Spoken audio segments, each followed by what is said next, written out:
Hey everyone, and welcome back to the channel. My name is John, and I'm obsessed with developing better money skills, not just for myself, but for anyone out there who feels like their finances are more of a struggle than a stepping stone. We've all been there, right? That feeling of your paycheck hitting your account, and then blink, it's gone. You look at your bank balance and wonder, where did it all go? It's a frustrating cycle, and it often feels like an uphill battle. But what if I told you the solution isn't just about cutting back or forcing yourself to say no? What if it's about something deeper, something that starts before you even open your wallet? Today, we're diving into the powerful concept of your money mindset.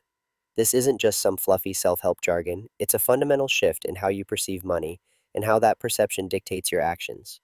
And trust me, by the end of this video, you'll have some genuinely actionable insights that will change the way you think about saving, spending, and building wealth. So, stick around because the journey to financial freedom starts right now. For most of us, our money mindset is largely unconscious. It's shaped by our childhood, our experiences, and the messages we've received about money throughout our lives. Maybe you grew up hearing money doesn't grow on trees, or you have to work hard for every penny.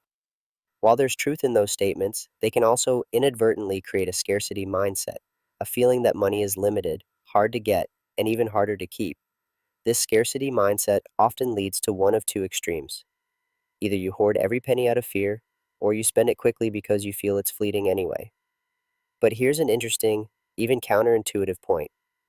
Many people believe that to save, you must deprive yourself. You must feel the pain of not buying that new gadget or foregoing that fancy dinner. And while discipline is certainly part of the equation, an extreme focus on deprivation can actually backfire. Think about it. When you tell yourself you can't have something, what happens? You often want it even more. This isn't a strategy for long term success. It's a recipe for financial rebellion, where you eventually splurge out of frustration, wiping out all your hard earned savings. The aha moment here is that saving doesn't have to feel like punishment. It can and should feel like empowerment. So, how do we shift from a mindset of scarcity and deprivation to one of abundance and empowerment? It starts with redefining what money means to you. Instead of seeing money as just a means to buy things, start seeing it as a tool for freedom, for security, and for building the future you desire. When you frame money this way, saving isn't about not buying that latte. It's about choosing to fund your dream vacation, or your child's education, or your early retirement. It's about making conscious choices that align with your deepest values. Another common trap is the future self disconnect. We often treat our future selves like strangers.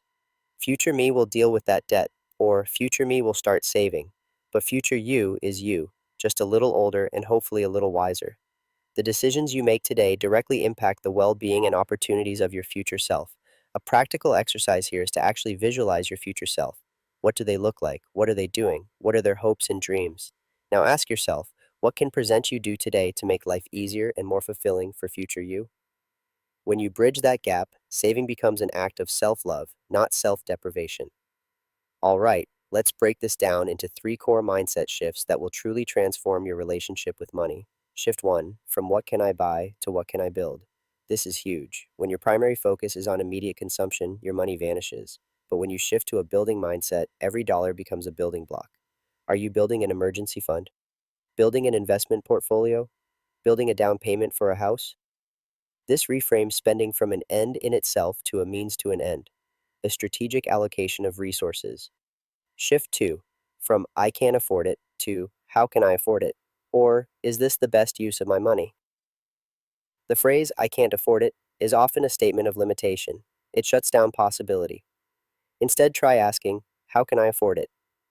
This triggers problem solving. It might lead you to find a cheaper alternative, save up for it, or realize you don't actually need it. Even better, ask, is this the best use of my money right now? This moves you from a place of scarcity to one of intentionality and choice. Shift 3, from saving is for the future to saving is for now. Many people view saving as a distant, abstract concept. I'll save when I make more, or I'll save after I pay off X. But saving has immediate benefits. It reduces stress, creates a sense of control, and opens up opportunities. An emergency fund, for example, isn't just for a far off disaster, it's for the peace of mind you feel today, knowing you're protected. That freedom from worry, that's a now benefit. Now, I know what some of you might be thinking. John, this all sounds great, but I still have bills to pay. How do I actually put this into practice? And that's where the rubber meets the road. These mindset shifts aren't just about positive thinking, they're about creating systems that support your new way of thinking. For now, I want to leave you with a challenge.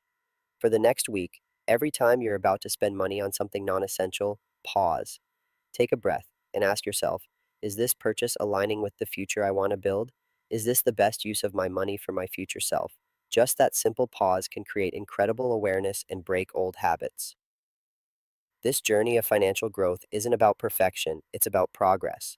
It's about building a better relationship with money, one thoughtful decision at a time.